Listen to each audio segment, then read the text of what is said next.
Hello everyone, welcome back to my channel. And if you're new here, this is Deep Talk Podcast. On this podcast, we talk about everything mental health and depression. This is not a help channel. It's not a self-help channel. This is just a place where we talk about our emotions, where we can vent and talk about the thoughts that goes through your mind. If this is your first time here, or if you've not subscribed, please make sure you like, share, and subscribe. And also, like I said earlier in the introduction video, subsequently, we would like to take stories from listeners. So if that's something you like to share your stories with people, probably the things that you've always wanted to say out and you don't know how or where to share them out, this is the place. There will be an email in the description, which is deeptalkpodcastng@gmail.com. You can send your stories there and your stories will be read on the channel, and it's going to be completely anonymous. No one knows who you are. You don't have to put your name. You don't have to say anything relating to yourself. Just post your stories and that will be shared. And also, we'll be introducing live content, which is YouTube live, so once we are able to grow this channel to probably around 100 subscribers, we'll start YouTube live every Friday at 10 p.m. EST. So if something you're interested in, you can look forward to that. Remember to subscribe to get us faster to that goal. And I welcome everyone back to the second episode of this podcast. Today we'll be looking at a very unique topic, a topic that is quite unique to myself. It doesn't, by unique, I don't mean it's something that is unique to everyone. It's something that is unique to me, and it is pain. We're looking at pain, and today we're looking at pain, the devil, And when you hear something like this, people will wonder, why do you want to talk about pain? And it is like that old saying where they say, the devil is better than the angel you don't. And for me, that's pain, where you are so familiar with the feeling of pain that happiness seems ununderstandable. You can't understand it, or you don't even know what it feels like, and sometimes it seems you prefer the sadness. And for me, I got to this point, it's not a one-day journey. It's not something of 1 year.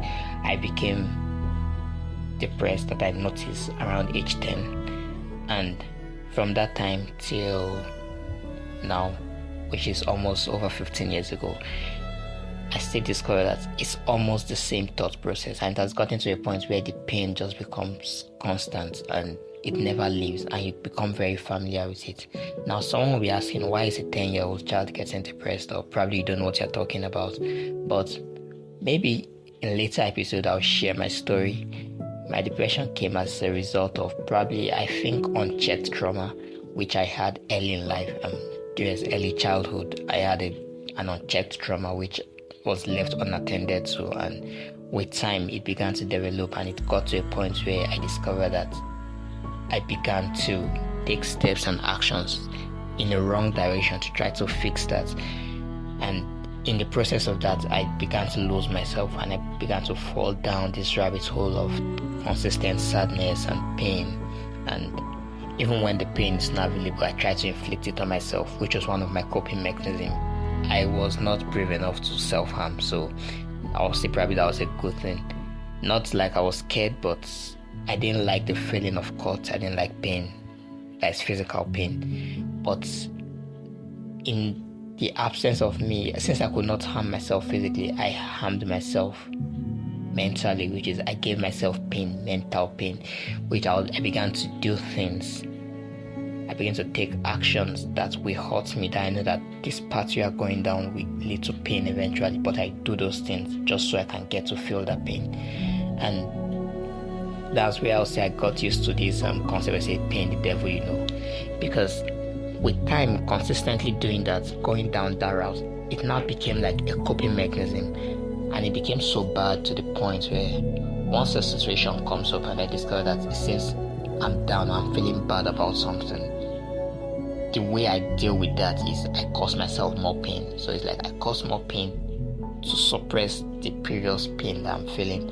And now once I cause myself more pain, I'm not focused on the previous pain, and for like a few hours or probably days, depending on how fast the effects kick in, I'm not thinking of the effect of what I just did. And when the effect of that kicks in, I'll have to do something bigger, something worse to just feel better. And it was a consistent loop like that over and over and over again. And it got to a point where I discovered that even when happiness comes, or when I get a sudden surge of happiness for an extended period of time, it becomes uncomfortable. I began to look for the familiar feeling of pain and discomfort and sadness, and I just want to talk about that today, which is the devil, the pain. Now, why I'm sharing this, it might not be you, it might be someone around you. Sometimes you might come across people who you find to be consistently negative all the time. They are never happy. When you ask them how they are doing, if they are going to be sincere with you, they'll tell you they are not fine. There's always this negative outlook on life for them. Sometimes you look at these people and you say probably they've given up on life or they've given up on themselves. But sometimes it's not really about giving up on life or themselves. It's about, most times, if they are like me, it's about just saying what you feel and what you expect, whereby happiness is not something that you consider all the time. I'll say when I talk, most time people close to me think that probably I'm a pessimist, and I'll say I'm a half the glass half empty kind of guy to most people. But to be fair, I believe that as much as people feel that's I have a pessimistic view of life, I'm not really that pessimistic. I just look at things differently.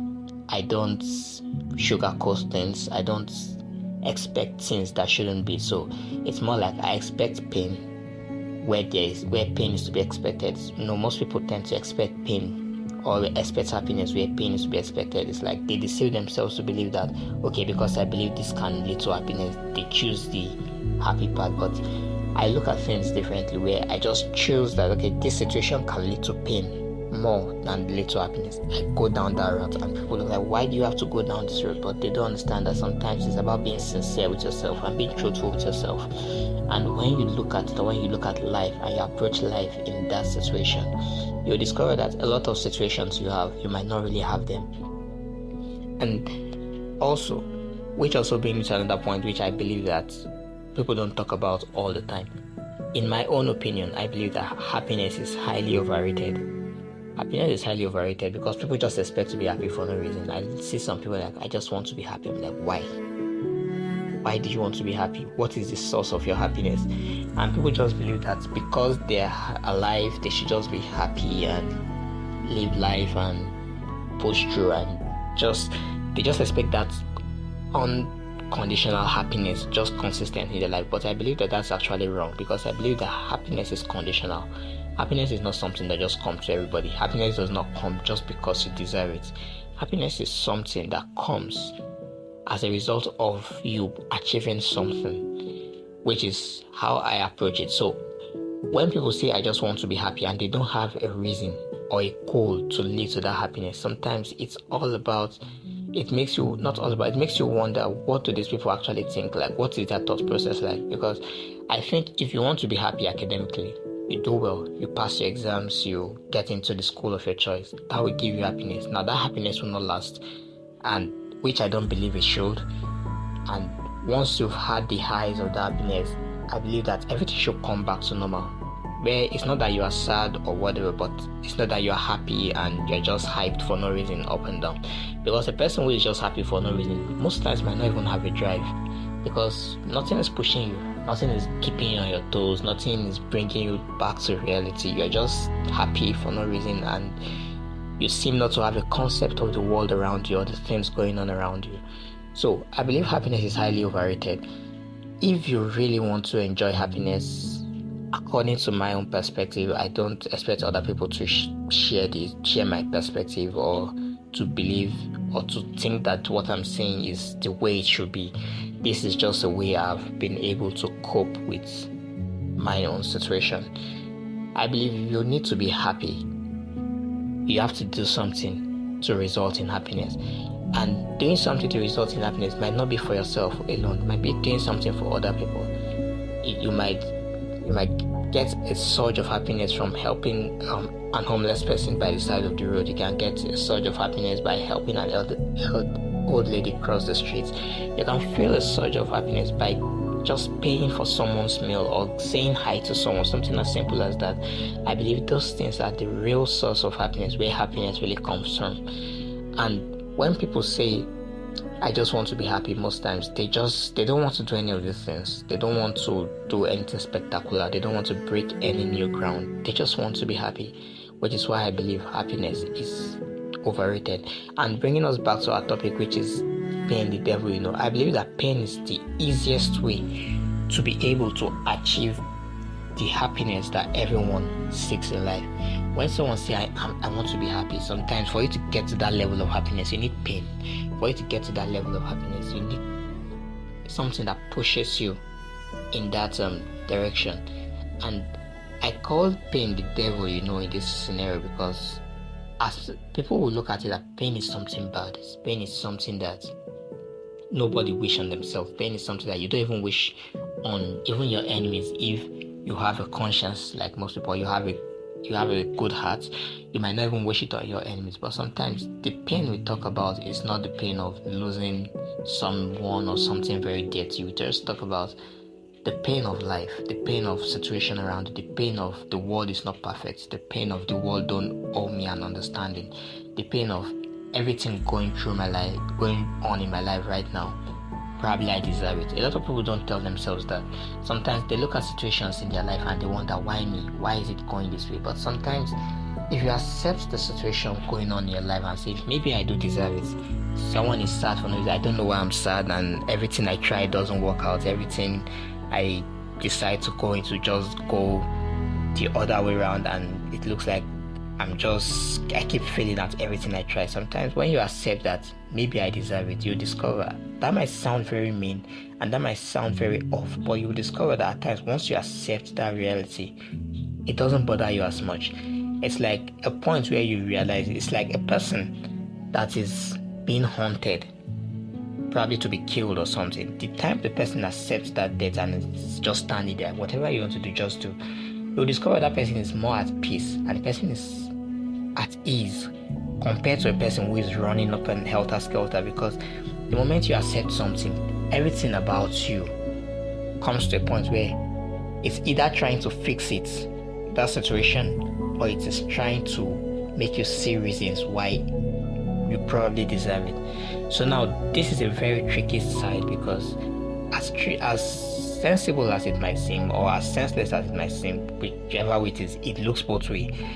It has a very dangerous side where you can accept that situation and it keeps you in that position. Like I said, this is not a self-help channel. I'm not really about, I wish to see everyone get better, but I've discovered that even while I'm in my own mood and my own state of pain or depression, I don't like people giving me solutions, which is why I said this is not a help channel. But I believe that if you get to a point where you accept the pain and accept that probably you do deserve it, if you are not careful, it can destroy you. Now the thing is, as much as you want to be sad, as much as you want to wallow in the pain, now I'm not saying this in a bad way, I do it too. It's something I still do till today. Sometimes there are days that I feel overly excited and I just go and search for sad songs, sad videos, just something to bring me down to that feeling that I'm familiar with. So as much as you want to wallow in that feeling, in that probably self-pity, I don't do self-pity though, which is a very bad thing to do, but most people look at it as self-pity. Not some self-pity. It's just understanding that probably this is what life is, and maybe if I try not so hard not to fix it, maybe I'll be happy, or maybe I'll feel better. You might not be happy, but you feel better, that's what I'm trying to say. So when you get to that point where you accept that probably I deserve this going on in my life, it brings you to a point where you begin to find solution. Now there are two ways you handle this particular situation. You can get to a point where you can say this situation is so hard and I deserve it, then I'll just give up, and I'll just give up on myself and give up on my goals and give up on my aspirations. You can go down that route. Or the second part is you can choose to say that, okay, yes, maybe I deserve this. How can I change this? What can I do? That even though I deserve this, I can make something better out of this and make myself better. I believe that is what everybody should aim towards, because sometimes when you look at situations around you, when you look at the things going on around you, at one point or the other, you've gotten to that point where you've probably thought, why me? Why is this happening to me? I don't deserve this and all this. But when you begin to think in that line, you go down the path of self-pity. The path of self-pity is a very pitiful path, because once you're in that path, you feel so excuse me, when you are down that path, you feel so messed up, and you feel so shitty about yourself. You don't understand what's going on, and you are in a state where you are almost pathetic, which is not something that is a good thing. But once you get to a point where you can accept and say, yes, I deserve it and I'm going to change it, or I'm going to do something to counter the effect of what I deserve, you begin to see that you might not be happy, but you find a drive to do something. And also, another thing with pain is it's a good motivator. Most people don't really know that part, but with pain, you can get motivated. There are times where I've decided to pick up my phone and make calls regarding work. And the reason why I do those things is because of the pain I feel. I just get so frustrated and I'm so tired about everything that I feel. I just pick the phone, and I'm like, okay, it's a cold call. Once you call someone, they're probably going to reject you. And what more can happen? You're already feeling like shit. If you call and someone rejects you, to just probably prove more that maybe you deserve the pain. And 9 times out of 10, when I do that, I discover that when I make those calls, they actually yield positive results. After you make the call, you discover, okay, the person you call might be interested in what you want to do. Even if they are not interested at the moment, they might book an appointment for a later time. And you say those kind of things, then you discover that this pain that you try so hard to avoid and try so hard to say I don't deserve might actually be the push you need. Now, the thing is, it's one thing to be sad and in pain and broke, and it's another thing to be sad, in pain, and have all you want, which I believe is a better option, because a lot of people just look at it and they think that being sad or being in pain is something that is associated with being broke, or something that is associated with problems in life, or something that's associated with it having a cause. But I believe there's a level of pain people get to where it is not with cause again. Like I said, but what I mean by that is, like I said earlier, I got depressed very early in life, and as a result of unchecked trauma. But it got to a point where it was not the trauma anymore.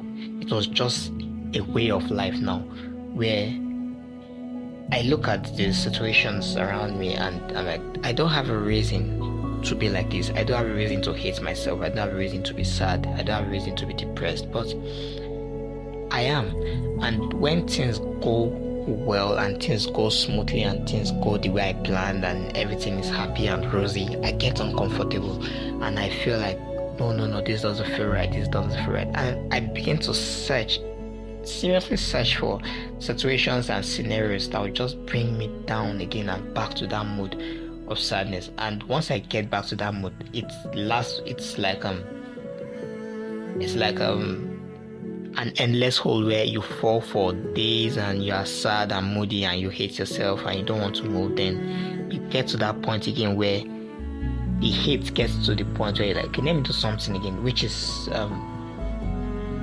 the hate always comes, but where you can take that hate and turn it into something that helps you. An example of that is I have multiple businesses that I do and I run, and a lot of them came from the point where the pain got so strong and I just felt like, what more can I do? Which is one of the coping mechanisms which I spoke about. Something that will make me feel bad.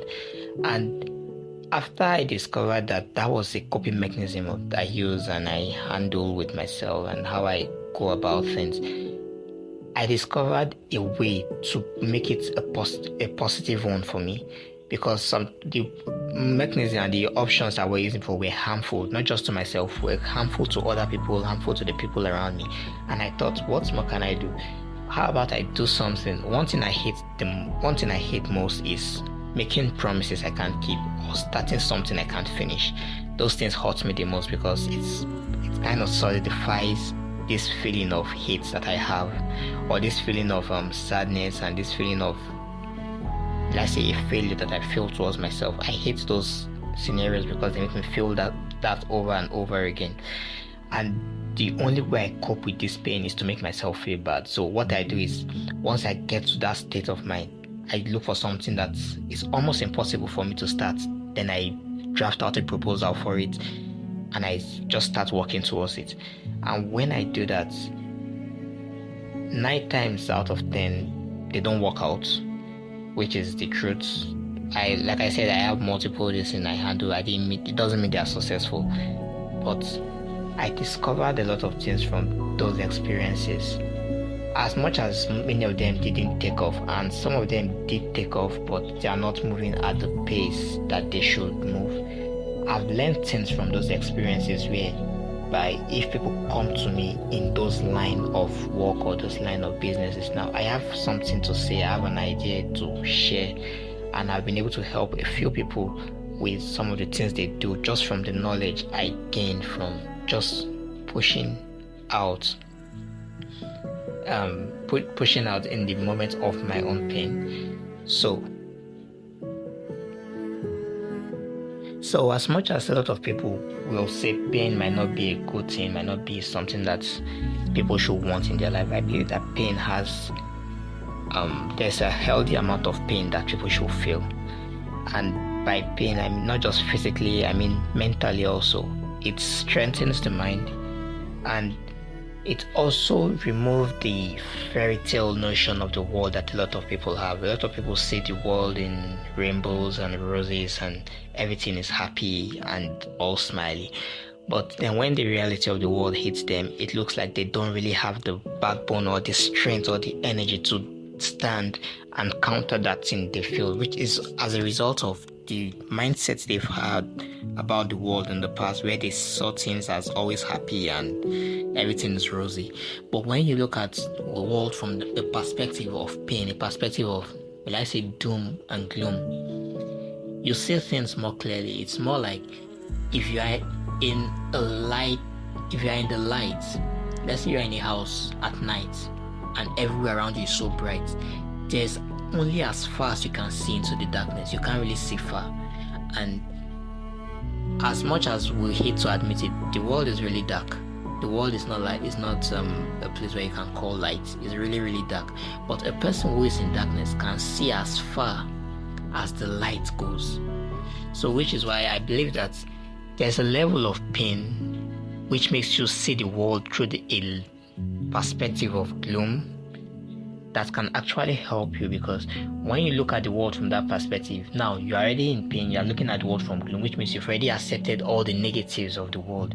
But at the same time, you can also see the positive when you look at it, when you choose to look at it, which is the goal, to choose to look at the positives, even though we choose to stay in the negative side of it. We look at the positives, and you can pick some things that might literally not change the things you think. Maybe you don't want help, or you don't, but you can pick 1 or 2 things that you might see that might help you feel better about how you feel about yourself, and might even help you get to a point where you might discover some talent or some passions which you have, which you don't even know you have, compared to a person who always look at the world from the perspective of everything is rosy and everything is sweet. Because most times they find it hard to accept the reality of the world. They find it hard to accept how dark the world is. They find it hard to accept that humans tend to be selfish most times. So when those things happen to them, it's hard for them to understand. It's hard for them to control it. It's hard for them to make sense of it. And you might look at it and you might have seen this in play in your own life or in the life of someone close to you. You'll discover that some of the people that give the best advice, people that care the most, people that look like when you come to them with your problem, they seem to have, either they have a solution, or the way they listen to you, you feel better about it, are people who find themselves in this situation, probably depressed people, suicidal people. You see them, they tend to be the most understanding, where they put other people before themselves. It's not because of they hate themselves so much, but it's because they've seen the world from a perspective where they can see light and they can see the darkness, and now they've accepted both of it, that when someone that is only looking at the rosy part of life comes to them, it looks like they have insights on everything, and when they speak, the person begins to see a level of compassion, because the compassion that those people, as a person who has been sad or depressed, the compassion they have is coming from a place where all they see is gloom. Now, you have compassion when you are in a place that deserves compassion. Someone that has not been to a place that deserves compassion might say he's compassionate, but he doesn't really know what he's talking about. An example is a person who has lived among people who had everything they need in life. Before they ask, they've gotten it. But their life is perfect, everything they need, they just use their credit card, or they get their money for their parents and they get everything they have. Now, you can find a very generous person among those people. You can find a very compassionate person among those people. But the compassion that those people have will not be on the level of someone who grew up in the slum, someone who saw pain, someone who saw people struggle to even have probably their daily food, someone who saw people struggle to have clothes to put on. The compassion will be different. Now, the other person has compassion, but he has compassion because he believes that probably we should be nice to each other. But this other person has compassion because he knows that we are humans, and many people don't have the opportunity that many people don't have equal opportunity, which is that's a better word. Many people don't have equal opportunity, and some people have seen pain, some people have seen disappointment, they've seen the part of the world that is probably unfair, if you put it that way. Now, that's why they have those perspectives and those insights on life, which is as a result of them looking at the world from a perspective of gloom and sadness and whatever. Now, someone might say, yes, I can be happy and look at the world from perspective of being happy and I will still have this insight. That is very true. But at the same time, if you don't step into darkness, you can't really know the extent of darkness. Someone that has never seen darkness in his life cannot describe it. Someone that has never seen darkness in his life, or that has never been in darkness in his life, cannot really navigate or lead people out of that darkness, which is why. So this particular series, I'm talking about the people who have not had this experience I'm talking about, or who don't probably relate to what I'm saying because they don't have this experience. You can still understand what it means without looking at the world from a perspective of pain and gloom, but you cannot understand on a level of someone who sees that and who experienced that personally, not being told what it is, which is the reason why a lot of people find it hard speaking with therapists and going for therapy and speaking with a counselor, because 9 times out of 10 the person you are talking to has head knowledge. The person went to college and got a degree in probably psychology, or got a degree in counseling or whatever, and they just know that this is this and this and this is what you should say, this is how humans should react, this is how your thought process should be. They know those head knowledge, but they don't know it experientially. So when those people are talking to that person in front of them, they feel like that person is not understanding them, the person is not connecting, because the person don't have an experience of what they are talking about. An example of that is a man trying to explain to a woman what it feels like to give birth because he has been in the labor room while people are giving birth. That does not make sense. No woman will listen to him. They'll look at him like, you don't know what you're talking about. You're trying to explain to me what it feels like to give birth because you were in a labor room when your wife was giving birth, or you're a medical doctor and you've seen people do it. That does not mean you know what that thing is experientially. It's the same thing in this scenario. So when you find yourself that you don't relate to what I'm saying experientially, yes, you can also understand, but know that when you are talking to people who have experienced this, you might not be able to relate to them fully. Though you have the head knowledge of what you're talking about, you cannot understand them fully. 1, because you don't have their experience, and 2, you don't have their mindset, which is another point, because you can have the experience of someone, but you don't have the mindset of that person. A person who never gives up, and a person who just gives up at the slightest chance they get, when they have the same experience, they will have different outcome on it. When they share their story, they will have different perspective. When they say things, they will not talk alike, because now their mindset is different. And so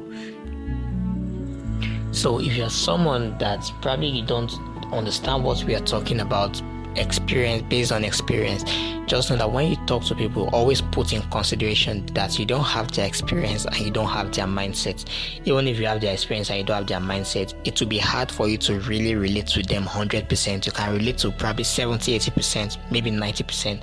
But if you don't have the mindset of that person, and like I said, no two people are the same, which means you cannot relate to anybody on 100%, because we are all different, which is what makes us unique. So when you speak with people who find themselves in this situation, or when you want to respond to people who are in this scenario, always put into perspective that I don't have this person's experience and I don't have this person's mindset. I really appreciate you sitting down and listening to today's episode. It was a little all over the place. I'm just going off the top of my head. I don't prepare this podcast. I don't prepare these episodes.